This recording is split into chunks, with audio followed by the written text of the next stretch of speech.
5월 또 가정과 이웃을 사랑하는 달, 이런 은혜로운 달을 맞이했습니다. 그리고 특별히 오늘은 어린이 주일이고 5월 달은 주일이 5번에 걸쳐져 있습니다.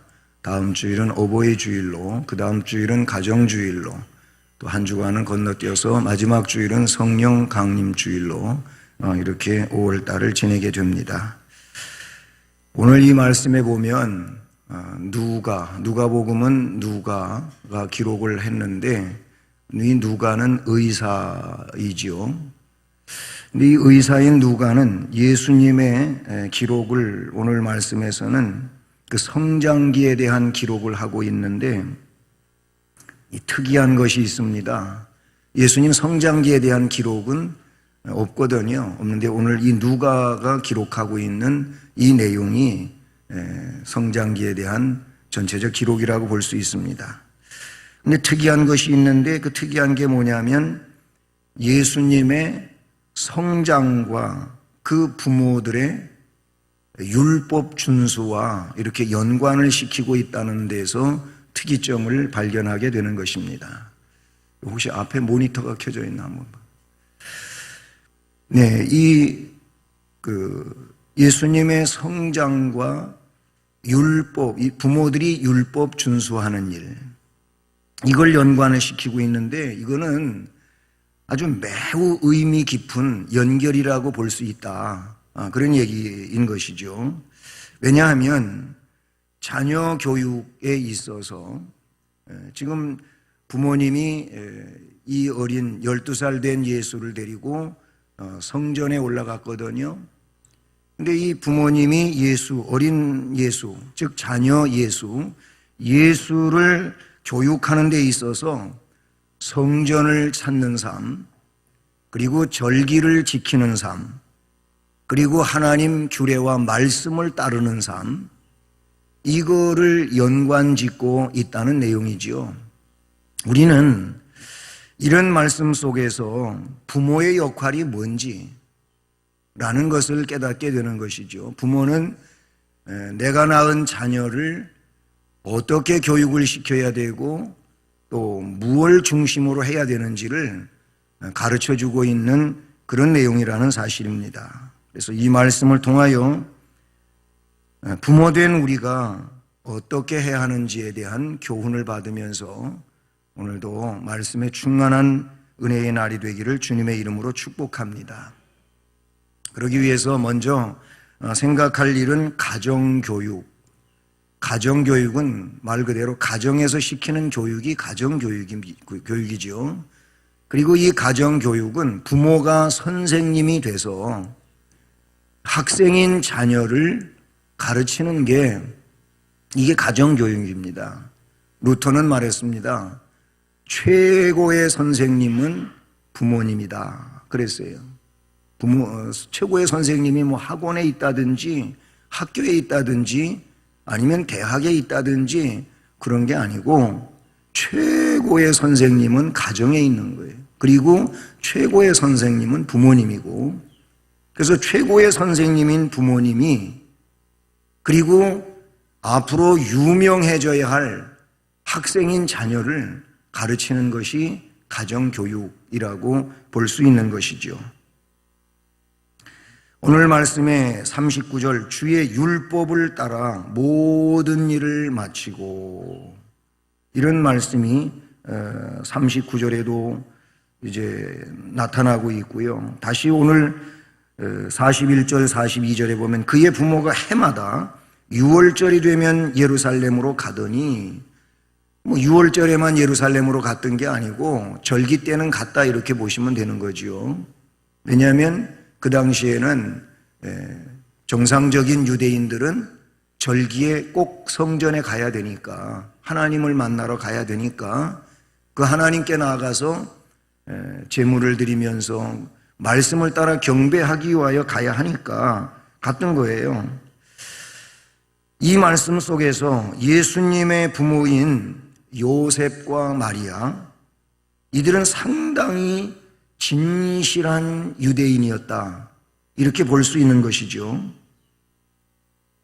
율법을 충실히 지키려고 애쓰는 자들로 구약의 율례를 진실한 마음으로 지키는 그런 사람들이었다고 볼 수 있다는 사실이죠. 아브라함 때부터 계속 하나님의 자녀로서 하나님의 백성들을 위하여 부모는 자녀에게 하나님의 말씀을 전수하는 이런 교육을 시켜내려오게 됩니다. 그러다가 보니까 아브라함 때부터라면은 4,000년에 걸치는 이런 상황이라고 볼 수가 있어요. 아브라함은 적어도 주전 2160년경 사람이라고 우리가 성경 역사를 통해서 나타낼 수 있는 인물인데요. 그렇다면 유대인 부모들은 가정에서 자녀에게 철저하게 율법을 교육시켰다, 이렇게 보시면 되는 거예요. 유대인들이 지금도 하고 있는 일을 말씀을 드린다면 자녀가 3살이 되면 그때 뭘 하느냐 하면은 다른 옷을 지어 입힙니다. 색다른 옷을 지어 입히게 되는데, 옷이 있으면 이 가장자리에다가 술을 달아서 입혀요. 수술. 그 술을 달아서 입히는데, 왜 그렇게 하는 거냐? 이 술을 다는 것은 하나님께서 주신 계명들을 기억해라. 의미는 거기에 있는 거예요. 네 옷에 이제 이렇게 수술이 달리게 되는데, 이 수술이 달리는 것은 너는 하나님의 계명을 지켜야 되는 사람이다 하고, 그걸 준행해야 하고, 그러면서 하나님의 계명을 준행하기 위해서는 방종한 삶은 안 된다. 헛된 삶은 안 된다. 너는 하나님의 자녀다. 하나님 백성이다. 그러니까 하나님 말씀을 준행해야 되고, 하나님 말씀을 준행하려면 방종의 생활은 안 된다. 죄송한 얘기지만은 세계적으로 이혼율이 제일 낮은 민족은 유태인입니다. 그만큼 한 번 결혼하면은 끝까지 가정을 책임지는 민족이 유태인들이에요. 그리고 유대인들은 아내를 지극히 사랑하고, 그리고 남편인 가장을 지극히 존경하는 민족이 유태인들이에요. 이 현대적 사회에 있어서도 그래요. 그렇게 아내가 남편을 존경하면 자녀는 당연히 아빠는 하늘이에요, 하늘. 그런 가정제도를 가지고 있어요. 그러다 보니 가정이 흔들리지를 않습니다. 그래서 평화로운 민족이고 세계에 부강한 민족이라고 볼 수가 있어요. 어쨌든 3살이 되면 옷에다가 수술을 달아준다. 이쁘라고 한 게 아니고 그런 율법과 계명의 준행과 방종의 생활과 안 된다 하는 그런 의미에서 그렇게 하고, 5살이 되면은요, 어머니가, 유대인들은 아버지도 물론 교육을 시키지만은 어머니가 교육자로 이렇게 나서게 돼요. 어머니는 그때 뭐 하냐? 5살 되면 쇠마, 그리고 할렐, 시편을 가르치는 거예요.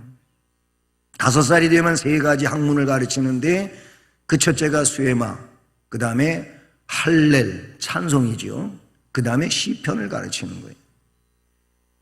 이 쇠마는 신명기 6장, 여기도 기록되어 있잖아요. 신명기 6장 4절부터 9절까지가 쇠마 원문이라고 보시면 되고, 신명기 11장 13절로 21절, 그리고 민수기 15장 37절로 41절이 쇠마의 내용들이라 그런 얘기예요. 물론 그 부분만이 쇠마가 아니고 이 쇠마에 연결된 것이 전체 율법이고, 그리고 성경이다, 이렇게 보시면 되는 겁니다. 그래서 이 쇠마를 가르침으로써 여호와 하나님께 대한 철저한 신앙을 강조하는 거예요. 하나님 제일주의 중심, 이거를 쇠마를 가르치면서 그 중심을 가르친다.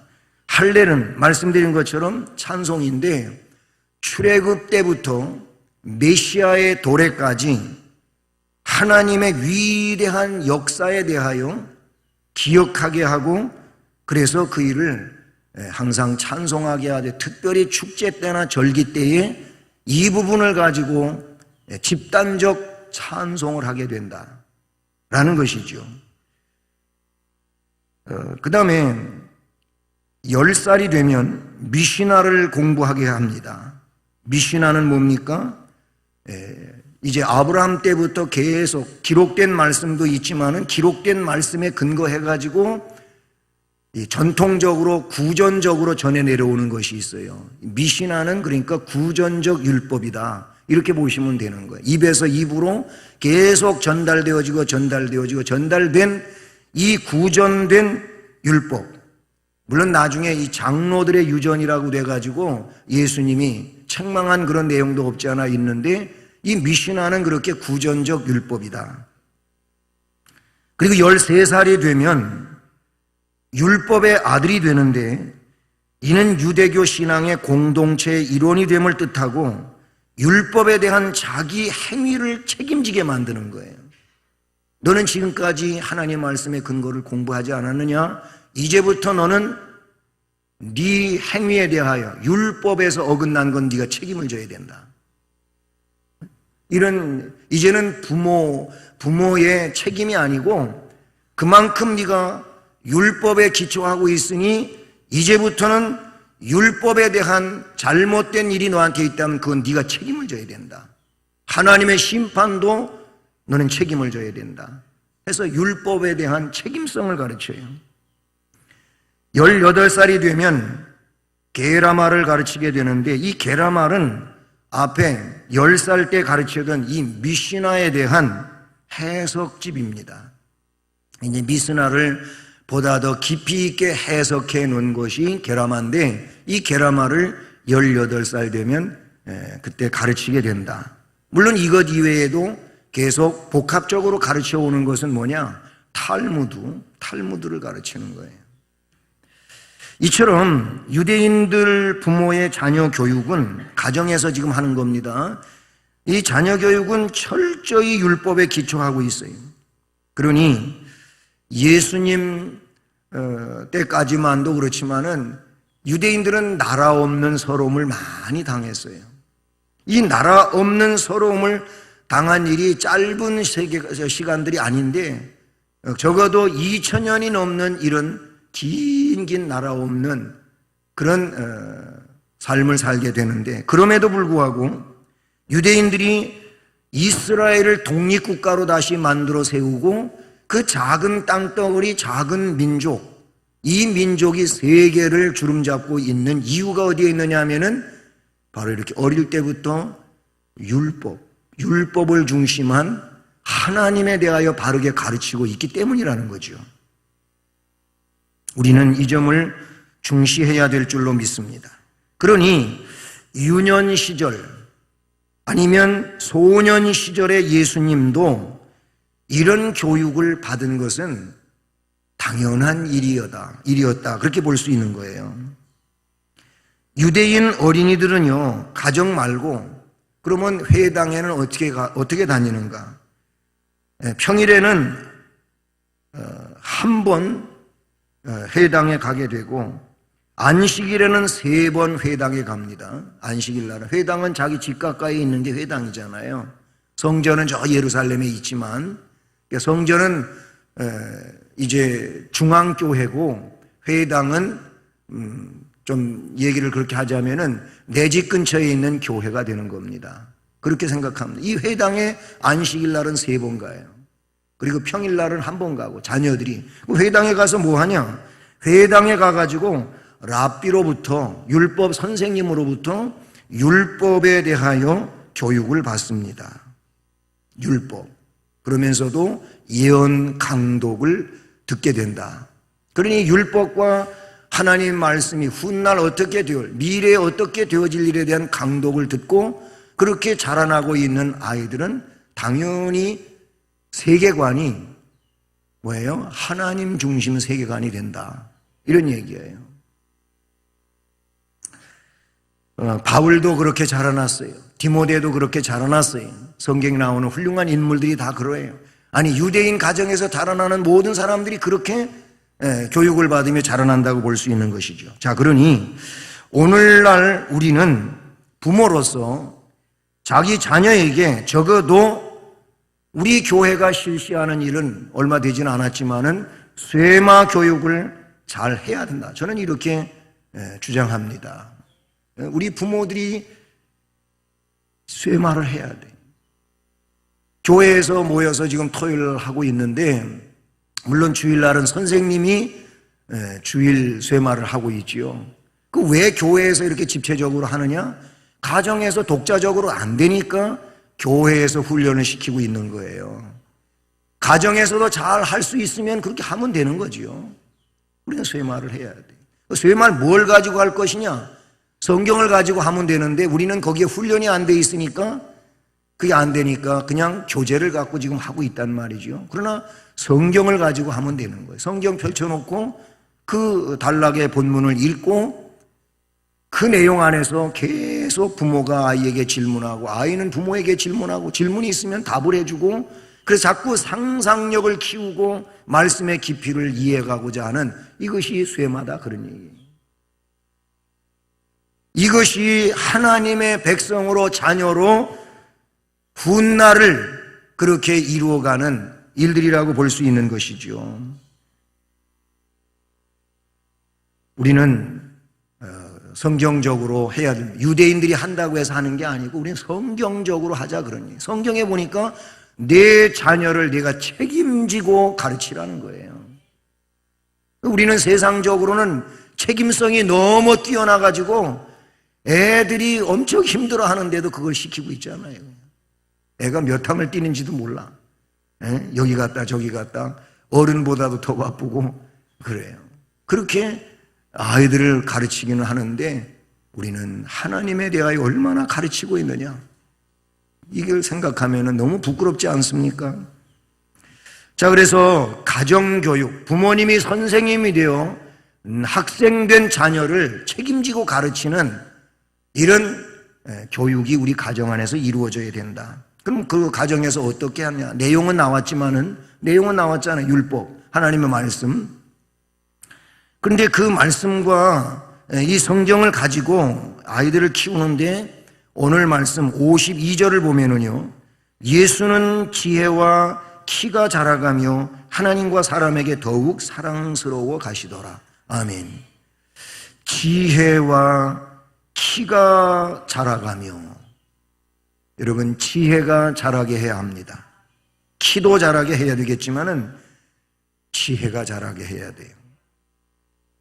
예수님은 인간을 구원하기 위해서 하나님이신 그분이 사람으로 오셨지만 완전한 인간으로 태어났기 때문에 인간 성장 법칙에 따라서 성장을 해갔는데 지혜가 자라고 키도 자라고, 예수님도 어린 시절이 있어서 그렇게 자라나셨다고 했습니다. 사람이 키만 자라고 지혜가 자라지 않으면 안 되지요. 그렇잖아요. 오늘 이 시대의 많은 젊은이들이 뭐예요?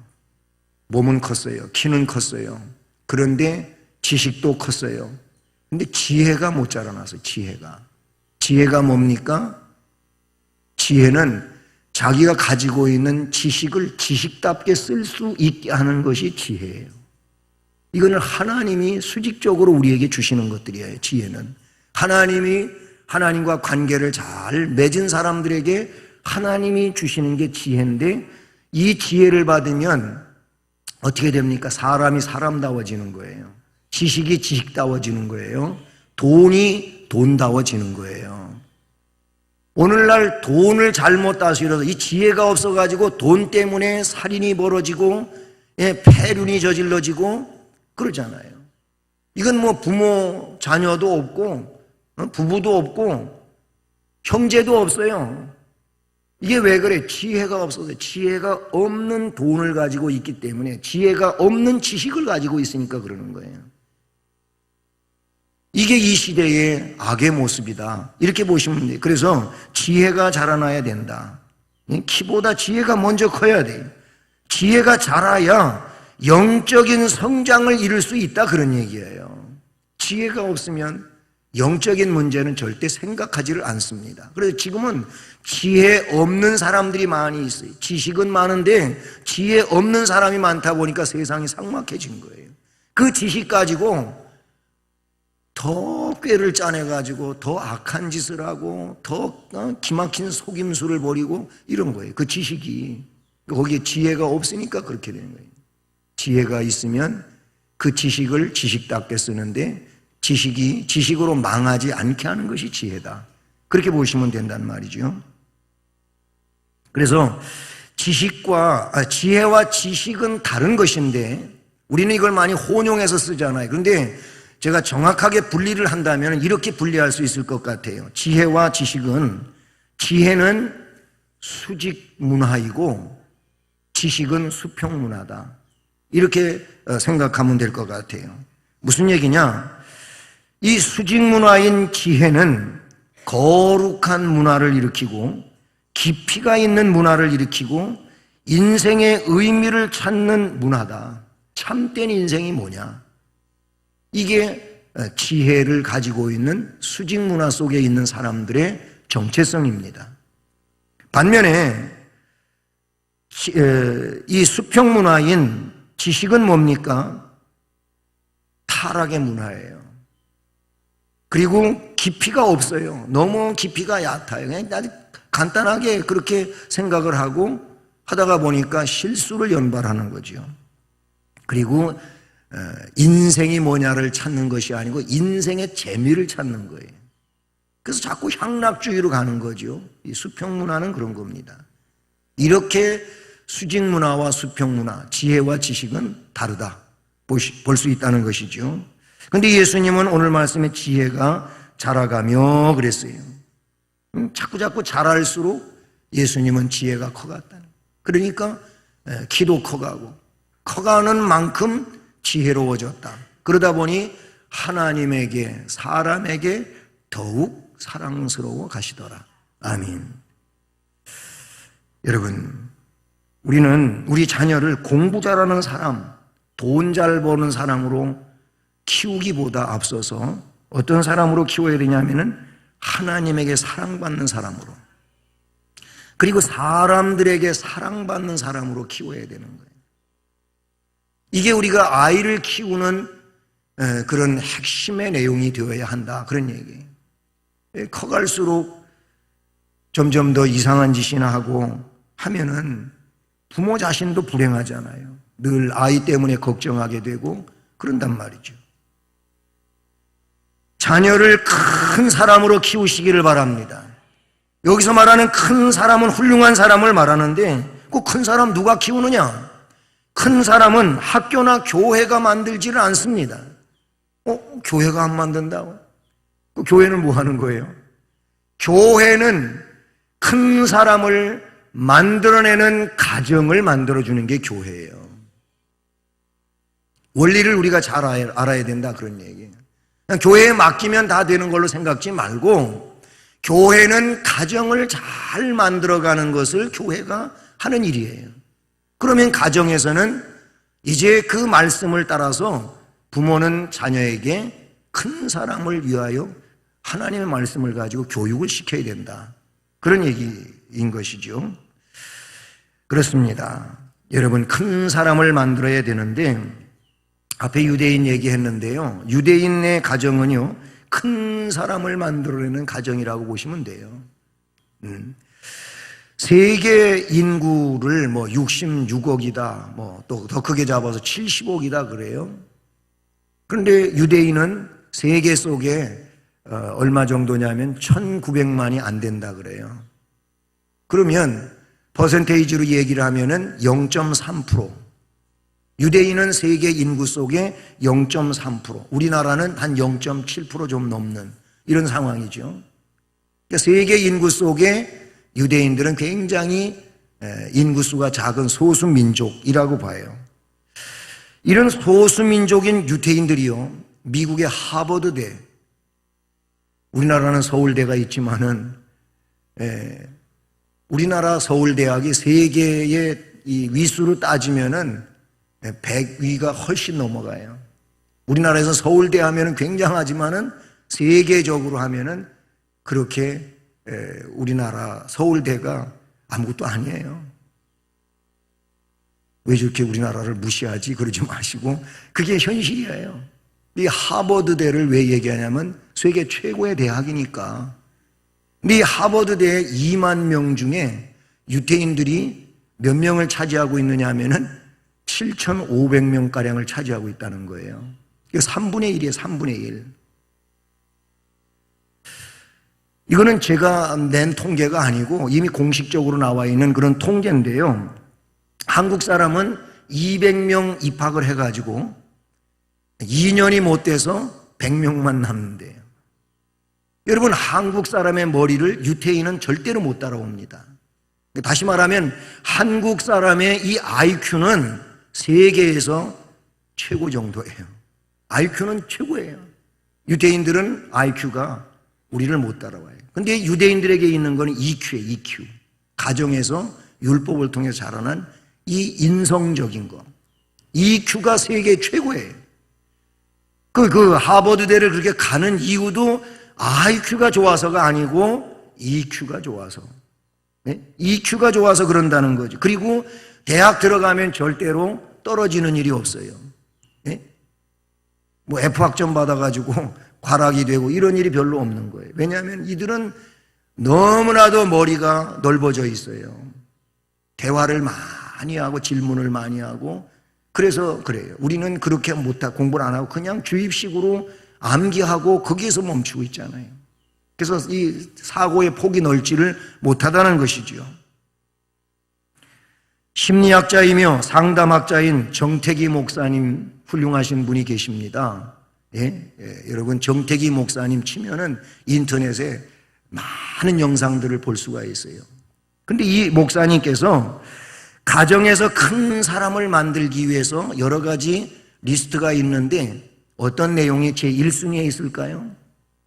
그분은 가정에서 부모가 자녀를 큰 사람으로 키우기 위해서 제일 먼저 해야 할 일이 뭐냐면 부모는 아이들 앞에서 싸우지 말아라. 말싸움이든 폭력적인 것이든 무언적인 것이든 부부가 싸움하지 말라. 엄마 아빠가 싸우지 말라. 이거를 1순위에 놓고 있어요. 이거는 심리학적으로 검증된 내용이라는 겁니다. 부모의 싸움은 아이에게 제일로 큰 상처를 주는데 얼마나 큰 상처이냐면은 제일로 두려운 감정이라는 거예요. 부모가 싸울 때 아이가 갖는 감정은 최고 두려운 감정인데 최고 두려운 감정을 어떻게 측정하느냐? 사형수 있죠, 사형수. 사형수가 사형 언도를 받고 굉장히 두렵잖아요. 그때 머리카락을 떼다가 딱 기계에 집어넣고 전자현미경으로 보면은 이때 파장이 제일로 높은 파장이라는 거예요. 이 두려운 파장이. 그러니까 부부가 싸울 때 아이가 느끼는 감정이 뭐냐면은 사형수가 느끼는 두려움의 감정이래요. 이게 연구 결과로 나온 얘기고 또 한 가지는 뭐냐면 전쟁터에서 막 그냥 폭격이 되고 총알이 빗발치고 하는 데서 옆에서 내 전우가 포탄에 맞아가지고 지금 막 그냥 사지가 찢어지고 막 유혈이 낭자해가지고 그렇게 비명을 지르면서 죽어가는 그걸 보면서 나도 저렇게 되겠지 할 때 느끼는 감정이 사형수 감정하고 똑같답니다. 파장이. 그런데 부부가 싸울 때 이 아이가 그거를 보면서 느끼는 감정이 그거하고 똑같은 감정이라고 연구 결과가 나왔다는 겁니다. 그래서 싸우는 부부 밑에서 자라난 아이는 상처가 크대. 자존감이 무지무지 낮아요. 부모가 서로 존경하고 사랑하는 가정에서 자란 아이는 자존감이 높은데 자존감이 높다 보니까 누가 뭐라 그래도 상처를 안 받는 거예요. 근데 자존감이 낮은 이런 두려움을 가지고 있는 부모가 싸우는 집에서 자라난 아이는 누가 뭔 말, 별 말도 안 했는데도 상처받아가지고 맨날 상처투성이로 산다는 거예요. 여러분, 누가 무슨 말을 하면 별거 아닌 것처럼 대수롭게 넘어가는 사람들은 자존감이 높은 사람이고 별 상처를 안 받는 사람은 이 사람은 훌륭한 인격자거든요. 부모가 싸우지 않는 가정에서 자라나면 겁이 없어요. 영웅 기질을 가지고 산다고 그렇게 이 정택이 교수는, 박사님은, 이 목사님은 그렇게 이야기하고 있어요. 그러면 두 번째로는 뭐냐? 그러니 부모는 아이들 앞에서 늘 서로 사랑하고 존경하고 기도하고 성경 읽고 예배드리는 모습을 보여주라는 거예요. 그러면 이 아이는 이 마음속에 안정감을 갖는다는 거죠. 부모님이 그렇게 서로 사랑하고 존경하고 하는 이걸 보면서 안정감을 가지면서 그걸 그대로 배운다는 겁니다. 알버트 이 원십이라고 하는 분은 같은 지역에 살고 있는 맥스 주크라고 하는 사람하고 조나단 에드워드라고 하는 청교도 가문의 뿌리라고 할 수 있는 이 사람에 대하여 교육과 유전에 관한 책을 썼어요. 교육과 유전. 그런 책을 썼는데 여러분이 인터넷을 쳐서 조나단 에드워드 치면은 이 내용이 그냥 나와요. 저도 거기에서 물론 그 전에 청교도 신학을 공부하면서 어떤 교수님으로부터 청교도 신학을 전문적으로 연구한 분이 발표하는 내용을 제가 공부를 했었거든요. 그때도 들은 얘기지만 그걸 제가 인터넷에 다시 쳐봤어요. 그랬더니 그 내용이 쭉 나와요.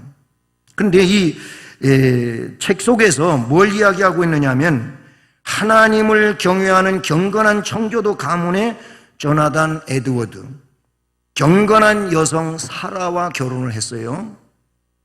그런데 4대를 내려갑니다. 4대를 내려가면서 이 에드워드 가문은 1394명의 자손을 두게 됩니다. 많이도 뒀죠? 예. 1394명을 뒀는데 이 부분은 신실한 기독교 신자로 가정예배, 기도로 자녀들을 사랑과 축복으로 키워요.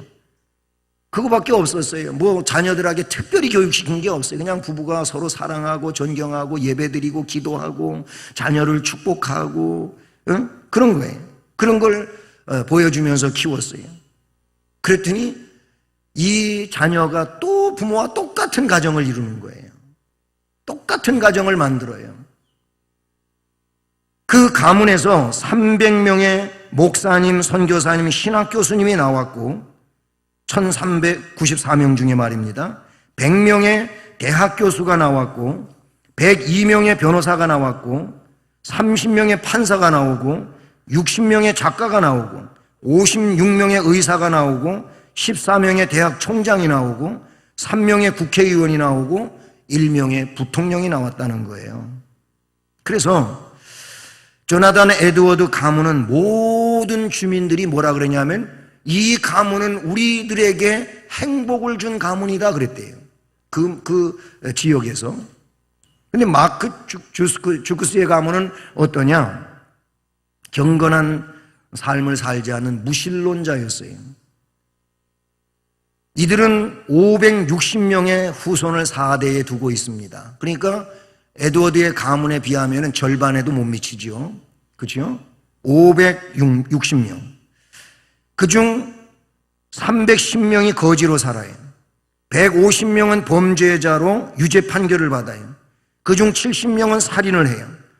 그리고 거기 중 사형당한 사람이 109명. 미국의 사형 제도가 생기기 이전 상황이죠.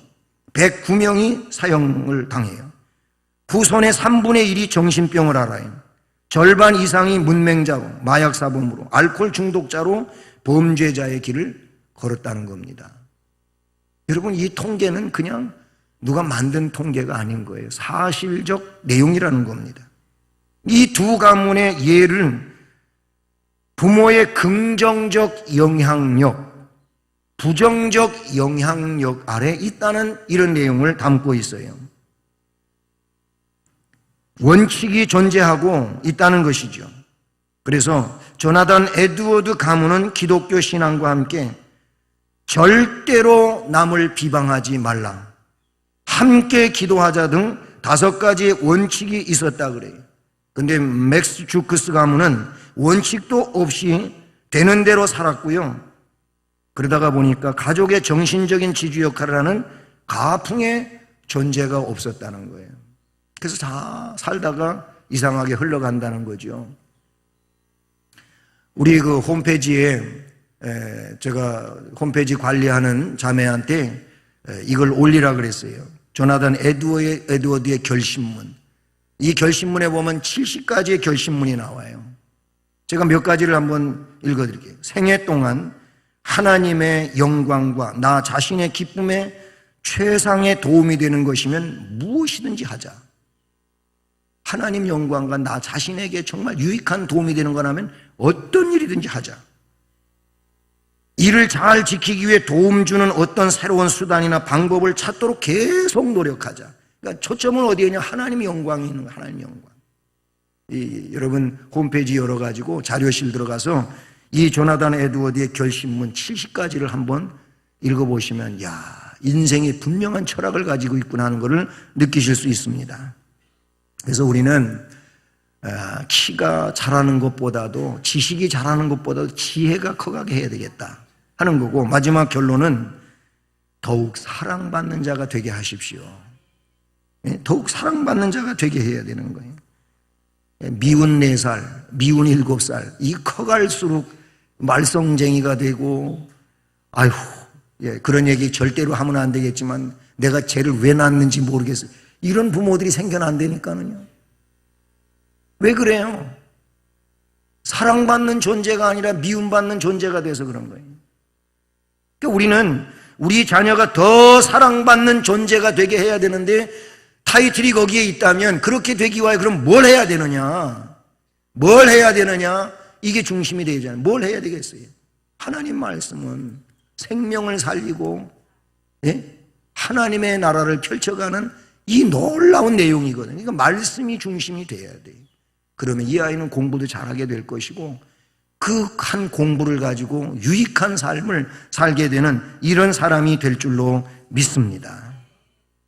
그래서 하나님 은혜가 그 위에 있어야 된다. 하나님 은혜가 그 위에 있기 위해서 신앙적으로 키워야 돼요. 하나님 백성으로 키워야 된다고 하는 사실인 것이죠. 사랑하는 성도 여러분, 이런 가정으로 세워지기를 바랍니다. 나는 이제 다 키웠네, 틀렸네, 그러지 마시고 앞으로 또 손자 손녀가 생겨요.